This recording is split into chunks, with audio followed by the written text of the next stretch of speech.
So welcome to our first webinar on incentives in New York State.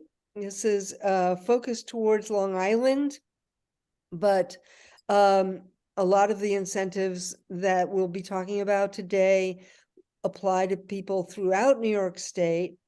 This is a complimentary webinar to what will be a webinar on the IRA, or Inflation Reduction Act.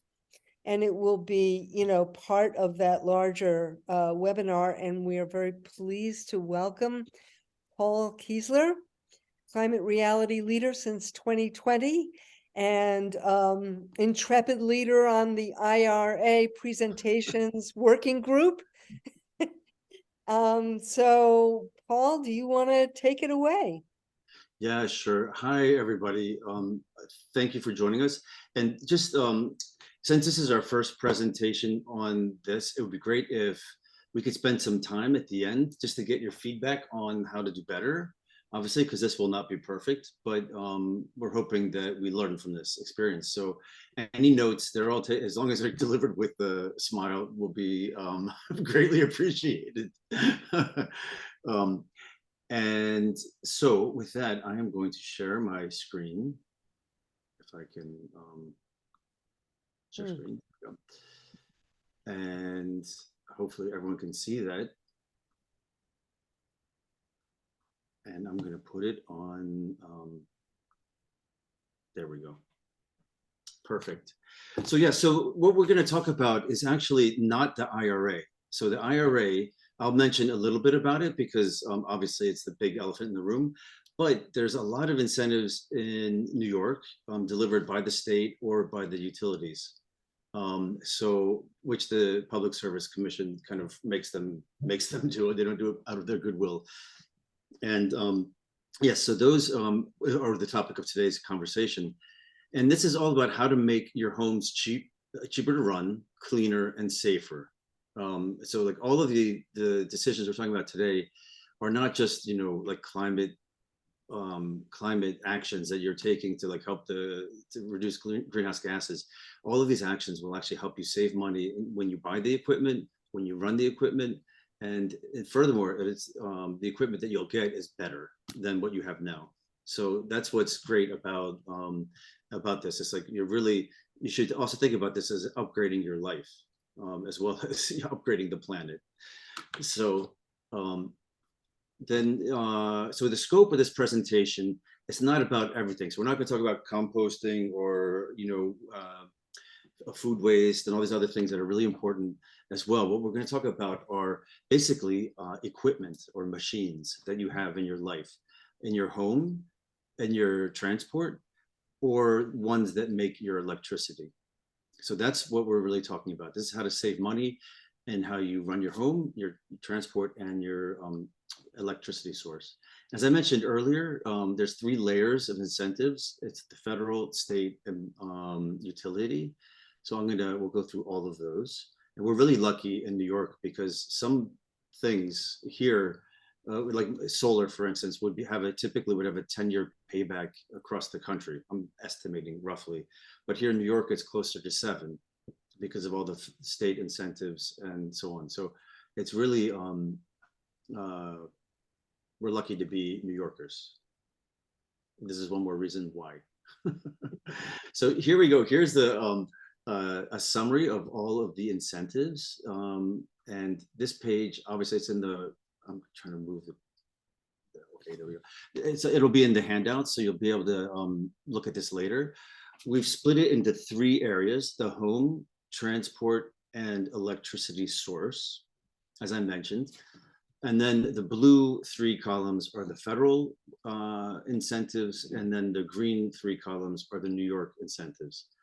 And if you are in the low income or medium income, you are, if you're in that income bracket, then you are eligible for certain federal rebates, which are listed here, primarily for the home. And then there's a series of tax credits. So all of these incentives for the home are really about, they start with weatherization, and then go to heating source, because heating is the number one source of energy use in your home. Then water heating is the next, and then induction cooking and or electric cooking and heat pump clothes dryers are also incentivized as two major power source users in your home. So there's rebates and there's tax credits for all of that. In addition, there are federal incentives on transport, both for new and used cars.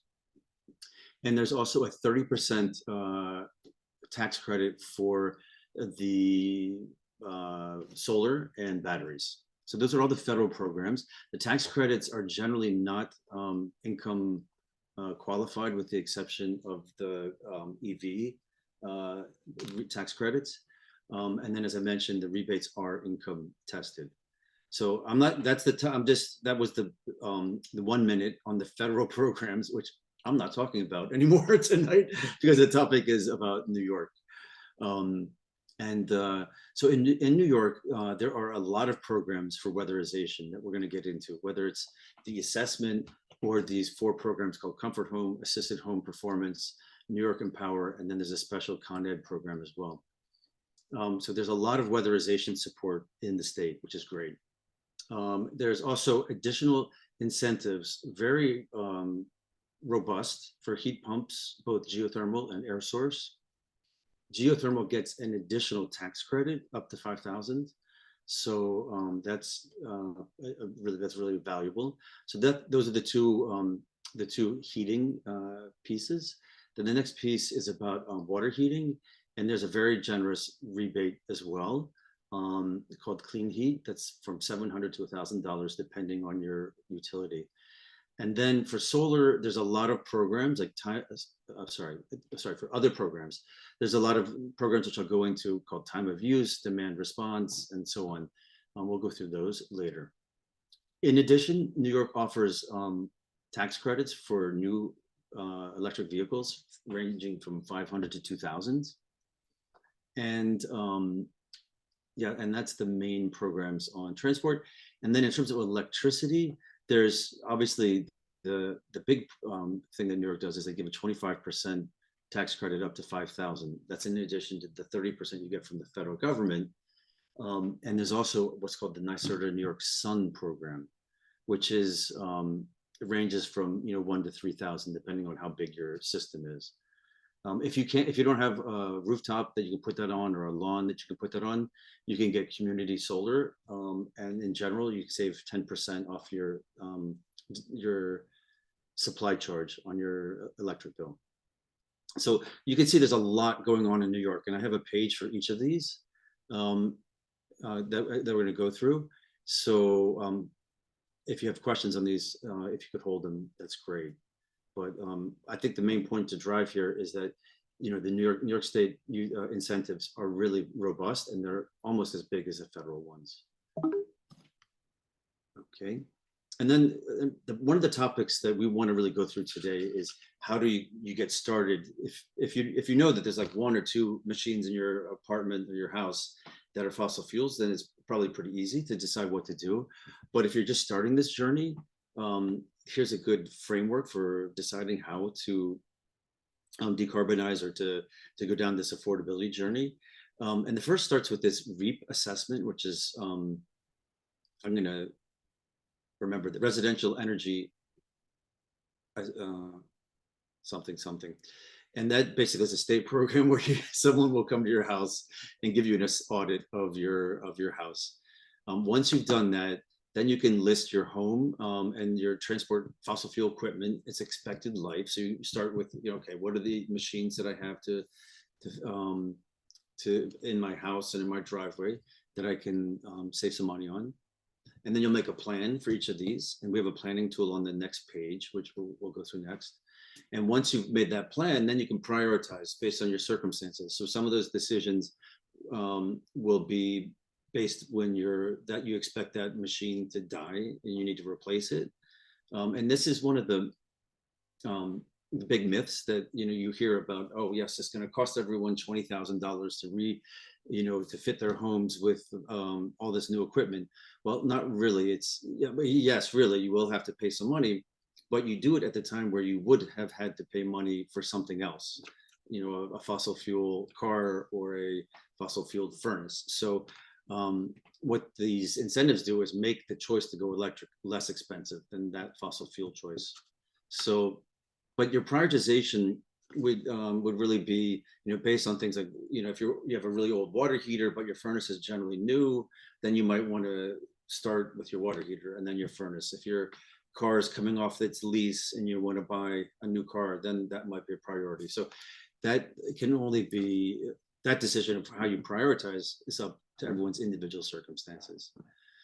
The next is to prepare. So once you've made the prioritization, there's some things you need to get ready for. And one of the ones that's pretty typical is like the water heater. So if you have a water heater that's a gas or propane one, then you need to make sure that you have an electric outlet installed next to your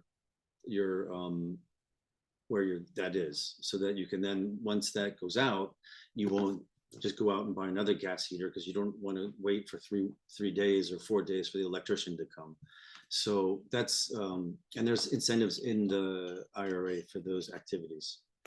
And then something that everyone can do now is go solar. So everyone on this call can go solar. You can either put it on your roof or you put it on your lawn if you have those options. But if you rent or you live in a co-op or a condo, you can just go with community solar. And we're going to show you how to do that. And that's something that you can sign up for today or tonight, and you'll get real solar electricity. It's not like a scam. This is real. You'll be able to go and look at your solar panels if you want to. Mine are in the Bronx somewhere, so I can actually go and see them.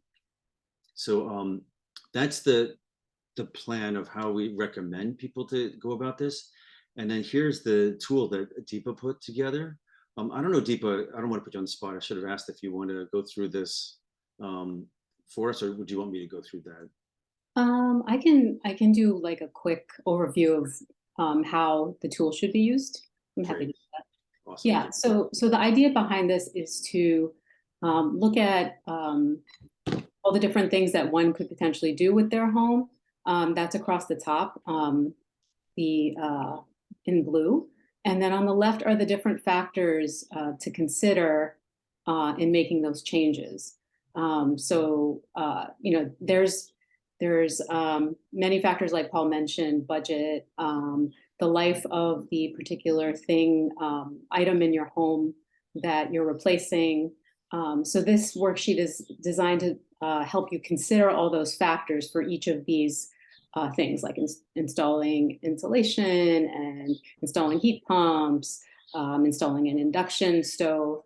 And there's an empty column at the right where you can fill in something else, like buying an EV, or getting LED light bulbs or something like that. But it's meant to sort of help you make sense of all the different things that you can do and prioritize those things. Is that helpful, Paul? It was. And I think there's like a framework. So like if you were in an ideal world, what you would, and this is kind of the way that this is organized, what you would do is you would take the first step would be to, get this energy audit and make your home well insulated. And then once you've done that, then go about electrifying all the things that are in your home, and including your car if you have one. And then the last step would then be you would know your total electrical load, and you could get solar for that electrical load that you've created. So that's kind of like the steps that you could take. But I don't know anyone who's ever done that, because that's not how, things break and that's it. You got to replace it, and that's what you do next. So, but that's also like kind of obvious in this the way that is organized across the way. Okay. So that's great. And maybe since we have such a small group, I would just was thinking maybe like 2 or 3 people. Is there something that you in particular would like to highlight that you're interested in to get out of this presentation? Like, like you have a certain specific question about something in your house. And if you either want to say it or you want to throw it, oh, there we go. There's Maura. I actually haven't, this is, I have well, obviously, since I'm meeting my first contractor tomorrow to switch over to air source heat pump, I mean, obviously that's all gonna be relevant to me, but I had another question. I actually had two questions. And one is, if I have rooftop solar panels that, and that means I'm not eligible for community solar. Is this true in New York State? Okay, Does it's yeah. not true because you're eligible for the remainder. So if you're still paying your utility for electricity, that can be also community solar. Okay. All right. Thank you. Yeah. Okay, Francesca. I'll take advantage of this offer. So my situation is that I have both the dirtiest form of energy and the cleanest. I have solar panels. I have, you can see behind my shoulder there, you can see my mini split unit that is in my great room. I have an upside down house. So the second floor is kitchen, living room, dining, and that heats and cools that. But on the bottom, on the first floor where there are two bedrooms, that's heated by oil. An ancient, well, actually it's not that ancient. It's actually a very efficient oil furnace. It's 85% efficient, which I think they say is really good. But how are there incentives, or how could I go all heat pump? And I have a forced air system. Okay. Should I just add another mini split, or should I change to a whole house? Okay, great. So let's cover that with because it looks like both you and Maura are very interested in heat pumps. Mhm. So let's go deeper on that and that whole question of the types of heat pumps that you could go with as well. So we'll cover that. I'll make sure I cover that. Is there anything else that people have, kicking around, like Annette or Victoria?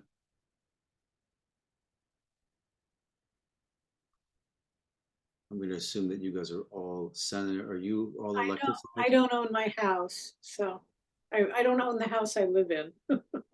Oh, so that's good. So we can talk about some renters topics. Yeah, that's a good topic, and we have some slides on that. If you Okay. want to talk about the co-ops too, because I do have that it's a unit in a co-op in New York. Okay. All right, great. So then why don't we get started then? And we're going to talk first about home electricity, electrification and efficiency. And I'm gonna go through this kind of fast because we're now 24 minutes in. So and then we can come back to questions, and I'll focus on those questions that were raised as well. So one of the first steps you can do is to go on this site called the New York Energy Advisor. We're going to send out this deck, so you have that link in the deck, and it tells you which programs you're eligible for. So whether it's weatherization, paying for new equipment, it also has programs like on the assisted billing and payment assistance. So this is a really, really good site where you'll find a lot of information on soup to nuts, whether it's weatherization or different programs, or billing assistance. So I recommend going onto that site for everybody. That'll give you a laundry list of activities. Then the next thing I wanted to talk about is that New York State offers 4 home efficiency programs. And the first one is called Comfort Home, then Assisted Home Performance, Empower New York, and Clean Heat. I have separate pages on all 4 of these. So I'll go over them on those pages which follow. I just want to highlight here that there are, to determine which programs which are available for you, there's a site where you answer just 2 questions, and it'll tell you which of these 4 programs you can qualify for. And most of them start with getting a residential energy assessment through this REAP program.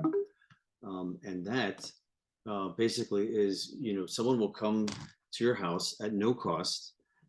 It's a residential, what they call auditor, and they will look at your house and tell you what the root causes of drafts and inconsistent temperatures and so on. They'll talk to you about how much energy you're using and which equipment is the most energy inefficient. Unknown issues, like, they might be causing drafts, unknown to you, but they know because they're professionals. Health and safety hazards, and they give you a customized report. So this REAP program is actually the predecessor. It's required for some of the other programs, but this is the predecessor to those four other programs. So I would recommend that you contact this is a link here.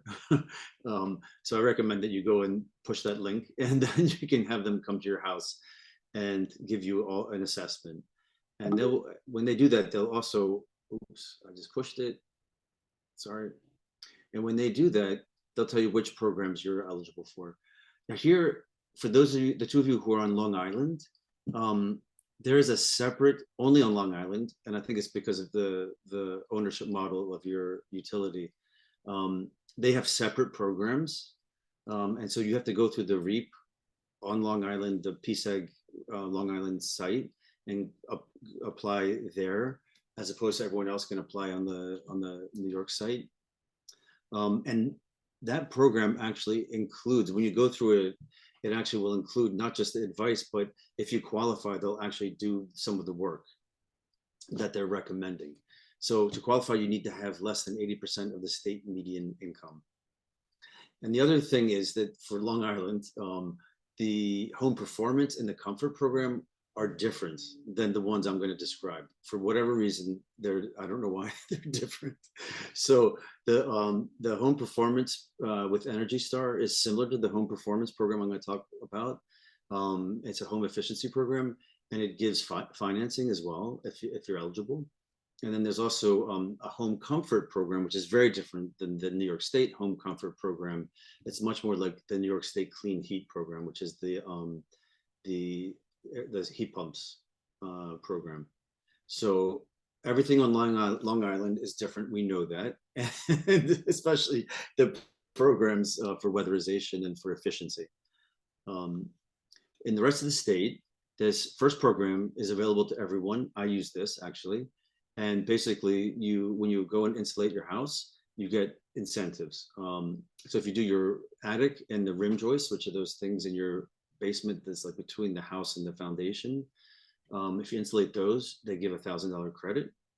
And then the next level is where you insulate the walls and the floors, and you get 2,500. And then, and by floors, I'm pretty sure they mean the basement. And then the best option where you get 4,000 is you do all of that, plus you retrofit your windows. So that's a program that's not income tested. Everyone can apply for that. This assisted home performance with Energy Star, it is income tested, and it gives you up to a 50% discount on certain energy efficiency improvements. That's also available to residences, the multifamily residences. Like the next program, you start with the REAP program, and there's a link here if you want to go for this. So this is a income tested, and the New York Empower is also income tested.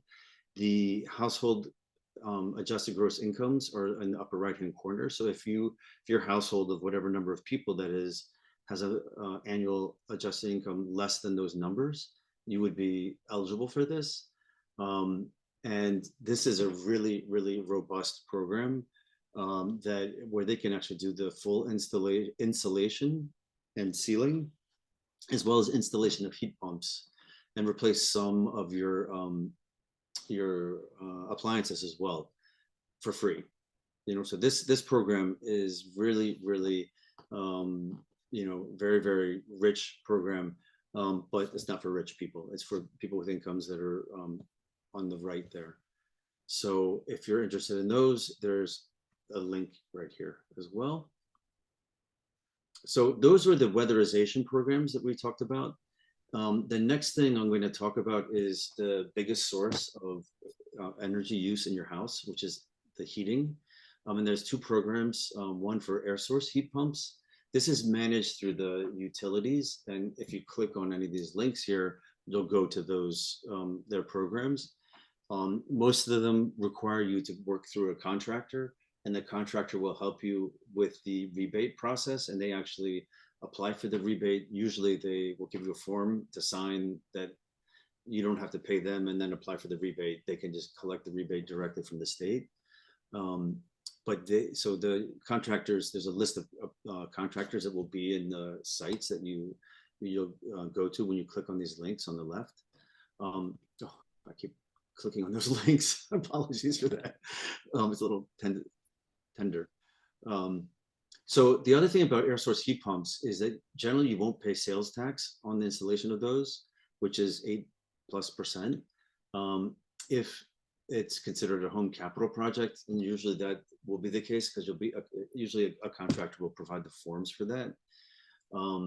It's a bit more difficult to get that sales tax relief if you're doing it yourself. And then so the utilities are very generous, and they can be up to 1,000 per 10,000 BTU building. So that if you live like in a 2,000 square foot house, you probably would have, let's say 40, 50,000 BTU thing system, and so you would probably get about a $5,000 rebate. So that's just an estimate. I'm not guaranteeing any of that. What's interesting is on Long Island, it's 1,000 per 12,000 BTUs, but if you're income eligible, it's actually double. You get 2,000 per 12,000 BTUs. So that's an interesting point to add. So the other method of heating your home and potentially your water as well is with geothermal heat pumps. This is an extremely well-endowed program because in addition to the federal tax credits that both geothermal and air source get, you also get a 25% tax credit up to $5,000, and it's not income tested. You can also exempt your sales tax, most likely. And you also get rebates. So there's 3 levels or 4 levels of incentive: federal, New York State tax credit, New York State sales tax, and these clean heat rebates. And you can see here that this is double, the Central Hudson one, the first one on the page, is double what it was for the air source heat pumps. So, and the reasons why this is so well endowed is that it's the most efficient way to heat your house, but it's really expensive to do. So that's why it needs a lot of support. And you can see that some utilities don't have geothermal heat pump programs, or they have different ones. The Orange and Rockland the site is very bad. They don't really give you any information unless you go through the contractor. And from what I can tell, the PSEG Long Island doesn't provide geothermal heat pump incentives. So, but that's on space heating. On water heating, there's great heat pump incentives. They range from $700 to $1,000. So a good air source heat pump, electric heat pump, it's a very good thing to make sure that in those heat pumps you have I have what's called a hybrid, which in case there's a lot of usage, it just goes to electric resistance, which is less efficient, but you make sure that you have a lot of hot water. So that's one thing to keep in mind. But they cost around $1,600 to $2,000 maybe. So this rebate is is quite significant. But don't forget, you need to have the electric. If you have an electric resistance heater now, that's great. You can replace it with this heat pump one. If you have a gas or propane one, you would need to make sure you have electricity nearby. And most of these require 240 volt. So that's something to keep in mind.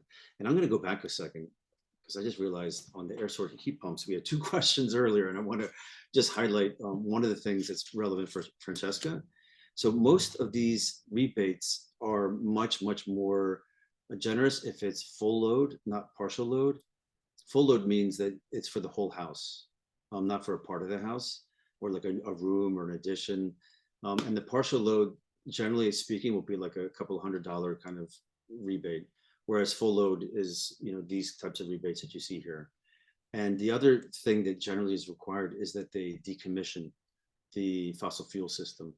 So it's not a dual fuel. So if you want to keep your oil as a backup, generally speaking, and again, it depends on the utility, but generally speaking, you won't get, the maximum rebate. So to get the maximum rebate, you need to do the whole house. You need to decommission the oil. And that's in general, that's in Central Hudson. That's my experience. I think it's pretty similar in all the utilities. So, and again, the details are on the websites on the left. So that is relevant to the heat pump discussion earlier. Okay, so I'm gonna go back past the water heating, and here's a program which might be interesting to people, and this is a company called Sealed. They have a program with most of the utilities. They're advertised in all the utilities. I was surprised to find out. And basically what they'll do is insulate and seal your house and or put in heat pump technology for heating and air conditioning. And they take, the way they work is they pay for that. They do all that work themselves. And then you pay them for that work at an amount that's, less than or equivalent to your utility bill. And they take the risk of whether or not their activities were enough to save enough money for them to make money on that program. So, we don't really want to promote any companies as a part of our work. However, the utilities do promote these companies as their partners. So I just mentioned that. And like I said, on all of the utility websites, or most of them, they have references to this program and links. And if you're interested in that, then you'll go to their website and you'll find how to apply for that and to learn more. So that's a interesting program.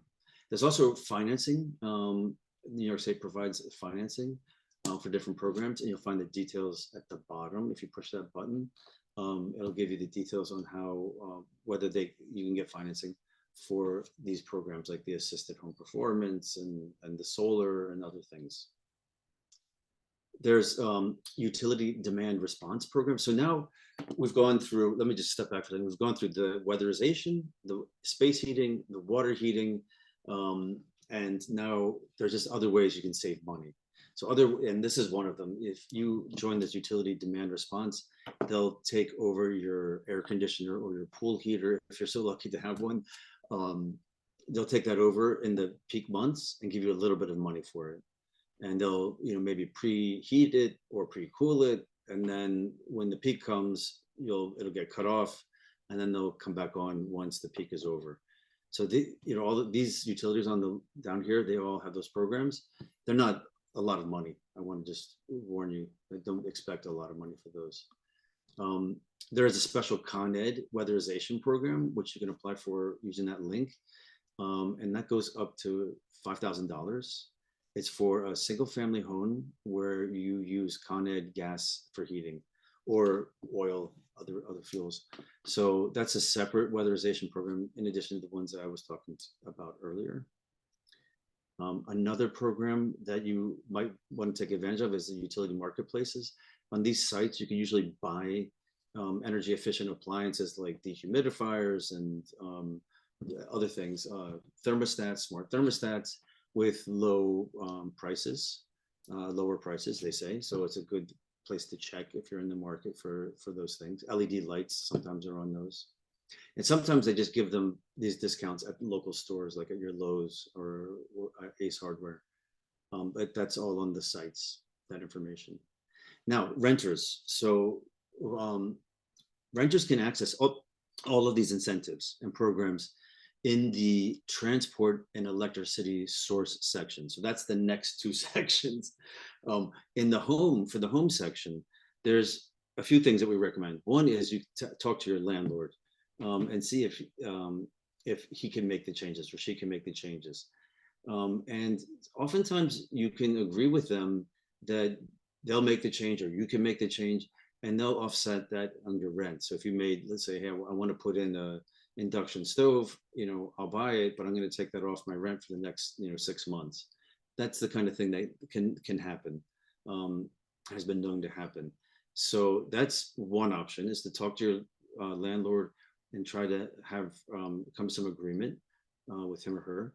And the other one is there's certain equipment that you can take with you.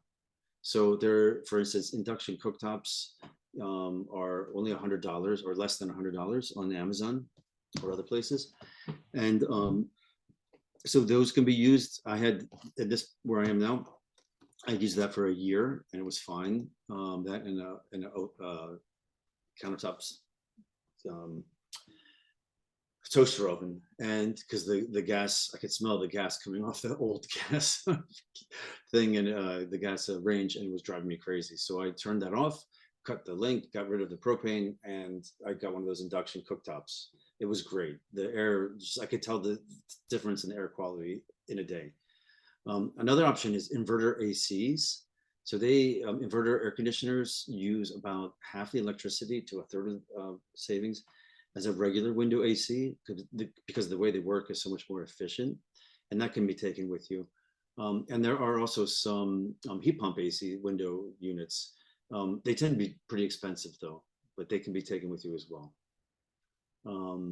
So those are some options for renters. And then, as I said, the transport and the electricity sourcing, that all will apply to you. So that's coming up. For condo and co-op owners, you can access all of these incentives and the transport and electricity sections as well, right? So your car or your whatever you have, and your source of electricity, they can all take advantage of these things. As for your home, your building may qualify for various incentives and programs, so you should ask the board to act on that, and ask them to do the analysis where they'll save money, and put pressure that way for them to do that. Also, you can consider joining the board to drive the change. And you can also consider the renters options I talked about earlier, the portable options. And one last thing is, oftentimes you can make some decisions. So if it's a smaller like co-op or condo, I'm in a 5-person condo, and we were 5-unit condo, and I took out my gas stove and put in an electric stove, and I took out my gas dryer and put in an electric dryer. All of that I just agreed with the condo. So some things like that you generally can do. What you have a hard time doing is changing the heating for the whole building, right? Because that's a big, that's a very large investment, and it generally is provided to everybody, and you pay for that in your fees. So, but that's the type of thing where you have to pressure the board to do. And if you're in a really large one, you'll be subject to local law 97, and they'll have to do that analysis and start working towards this. If not, then join the board and try to drive the change. So there you go, Francesca. There's an opportunity for you. Okay. We're already doing that, and we are subject to local law 97. Oh, great. Yeah, that's great. So yeah, you don't have to pressure them, because the law is pressuring them to some extent. Okay, so on transport, although it's always good to pressure them, sorry, let me make that clear. So that's all about the home incentives. For transportation and electricity sourcing, it's much quicker and much easier, because it's one machine, right, for transport. So I just want to remind everyone that the best solutions is not an electric vehicle. The best solution is walking. That's the least impact of greenhouse gases, the best for your health, by the way, and the cheapest. It's just a pair of shoes every once in a while. And then bicycling, public transport if you can. And this presentation is made for people all over the state. So for the half of the people that live in the city, they do the first 3 and 4th, the e-bikes and scooters anyway, for the most part. Car ownership in the city, for instance, is very low. So if you're in an area that has really good public transport, like New York City, then you should really think about just not getting an electric vehicle. But if you do live in a place like Queens, where there's a lot of single family homes and it's, you know, almost like a suburb, then you might want to consider an electric vehicle. And for those lucky individuals, there is a great program that NYSERDA gives. In addition to the 7,500 you get from the feds, you can get up to 2,000 from NYSERDA. So if the car has a range greater than 200 miles, it's $2,000. And you can see if it's between 40 and 199, it's 1,000. And if it's less than 40, it's 500. And what trumps that is if the car is more expensive than 42,000, your maximum your maximum rebate is 500. So for expensive, it's kind of intended so that people don't, it's not used for expensive cars, right? But you still will get 500. So eligible models and rebates are it's very easy to find them on that site there. And then the other thing, if you do have an electric car, I would really recommend you look into time of use rates and charge your car during the time where the electricity is cheaper. That can be a big difference. It can be, in some utilities, they offer 10-cent kilowatt per kilowatt hour, you know, for the all-in cost at night. So that's that's lower than the, you know, 30 cents you're paying in the city, or, you know, 25 cents in a lot of the other utilities. So that's a really important thing, is to look at your time of use rates. Also, Con Ed has a EV smart charge program, which is pretty advantageous as well. Offers a lot of money for people to save money on charging their cars. And National Grid also does, but it's not, they also plan to, coming up, it's coming up, it's not in place now. So, but these are all the programs that we were able to find across the state. So that's it for the cars. And then when we move to electricity source, you know, everyone can go solar, as I said. You get a great payback here in New York, because it is cheap. It is, there's a lot of incentives. So in specific, this incentive, the federal tax credit incentive of 30% is great, and it's uncapped. So, and that's for the next 10 years. So you can plan this well. New York offers a 25% tax credit that's capped at $5,000. So if your residential solar goes over $20,000, then you would not get more than a $5,000 credit. And I've been told that you can't split the program over 2 years, because the auditors, the state tax guys, will come back and ask for the money back. That happened to a friend of mine, so, or an acquaintance, I should say. And then there's a program called NYSERDA New York Sun, and that's an invoice rebate. So you get it right on the, usually it's in the estimate that the solar people will give you. And they will apply for that, and they'll just take it right off your invoice, so you'll never pay for it. And that can be, you know, in the range of 5%, depending on, you know, what your total system cost is and so on. So you can expect to pay anywhere from 40 to 45% of the total cost of the solar. Now, all those tax credits, you need to have tax liability to have tax credits. So just make sure you have enough tax liability to get offset. And some of them can be used over, some of the tax credits can be used over several years. And there's a great site called Energy Sage. I recommend you take a look at, and you can just basically put in your address, and they'll get in touch with you, and they'll get 3 quotes for you. And they'll actually they have a person who will help you, who you can call up. They try to set up meetings with you, and they'll help you understand your quotes. So that's a really good resource, Energy Sage. So that's for people who own their own homes. But if you don't, you can always do community solar. And if you click on these links here, it'll show you for your utility where what programs are out there. And most of those programs will give you a 5 to 10% rebate. So going back for a second, your electricity charge is usually composed of 2 parts: your delivery and your supply. And the delivery is not going to change, because that's how much you pay for your delivery of your the utility for all of their investments over the years. But the supply chain charge is what gets this discount. And that's because you're getting it from that supplier. And it's a real solar array somewhere. It's like mine, as I mentioned earlier, is in the Bronx. It's, you know, it has to be within your utilities geographic area. So you can go and visit it usually if you want to. And you sign up for these on these sites. It generally takes 6 months to a year to actually start getting it, because they build these, they build out the farms, and then you get your portion. So that's a great option for everybody. And here's the links for if you want to find the options in your territory, in your utility territory.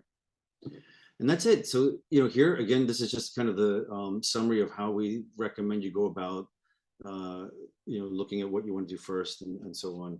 So I'm going to just come off the screen share, because I realized we only have 10 minutes left. That was a lot. That was a great test run for this program, because we've got another deck that has the federal incentives, and that's another, you know, same number of pages. So what we've realized just by tonight is that if we were to present that, it would take 2 hours. So